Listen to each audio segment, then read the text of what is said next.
शुरू होने लगी है। डाइट सभागार में 2 दिवसीय लोक विरासत की गोष्ठी का यहाँ पर आयोजन शुरू हो गया है।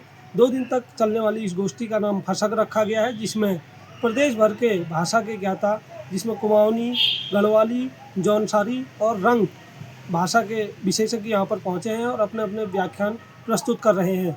इस गोष्ठी में पूरे प्रदेश के विभिन्न जिलों से लगभग 80 से अधिक शिक्षक और भाषाविद प्रतिभाग कर रहे हैं।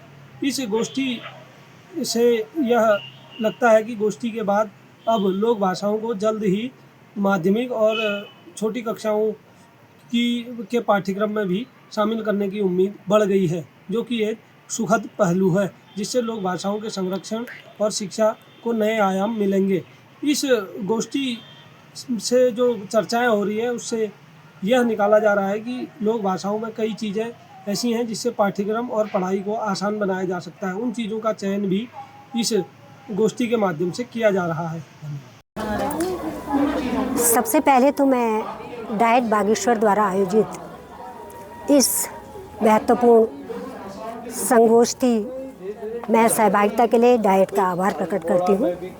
और जैसा कि आपने कहा कि लोक भाषाएं कम बोली जा रही हैं, ये एक कटु सत्य है कि धीरे धीरे पलायन का असर हमारे पहाड़ों पर हुआ है। हम लोग शहरों की ओर बढ़े हैं, तो गाँव में तो अभी हमारी भाषाएं जिंदा हैं, लेकिन जो हम लोग रोज़गार की वजह से शहरों की ओर आ गए हैं, हमारे बच्चे हमने तो बोली है वो भाषाएं, लेकिन हमारे बच्चे कम बोल रहे हैं। तो ये हमारी कोशिश होनी चाहिए कि हम घरों में अपने बच्चों को उन भाषाओं को बोलें। और डाइट अगर इन भाषाओं पर पाठ्यक्रम निर्माण की बात कर रहा है, संगोष्ठी की बात कर रहा है, तो ये भी एक बहुत महत्वपूर्ण पहल है अपनी भाषाओं को संरक्षित करने के लिए, उनके प्रचार प्रसार के लिए। यहाँ पर हम अभी 4 भाषाओं पर बात करेंगे, गढ़वाली, कुमाऊनी, रंगलू और जौनसारी पर। तो इन भाषाओं पर बात करते हुए हम देखेंगे कि किस तरह से हम बच्चों के लिए जो पाठ्यक्रम बनाएं, उस पर हमारी बात होगी। इन भाषाओं को कैसे संरक्षित किया जाए, क्योंकि भाषाएं खत्म हुई तो समझिए हमने अपनी संस्कृति को खत्म कर दिया। तो नई पीढ़ी को अपनी भाषा से, अपनी संस्कृति से, अपनी परंपराओं से जोड़ने के लिए इन भाषाओं को बचाना बहुत ज़रूरी है। तो ये बहुत अच्छी पहल है।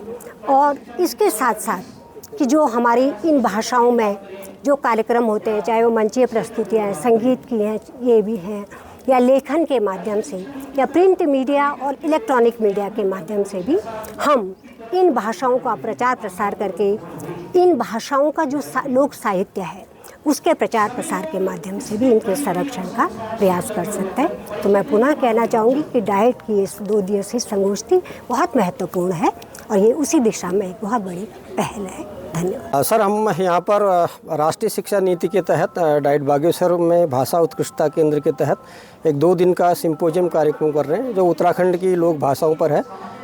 लोक भाषाएं हमारी थात नाम से हम फसक 2026 कर रहे हैं, ताकि इसको हम स्थानीय लुक दे सकें।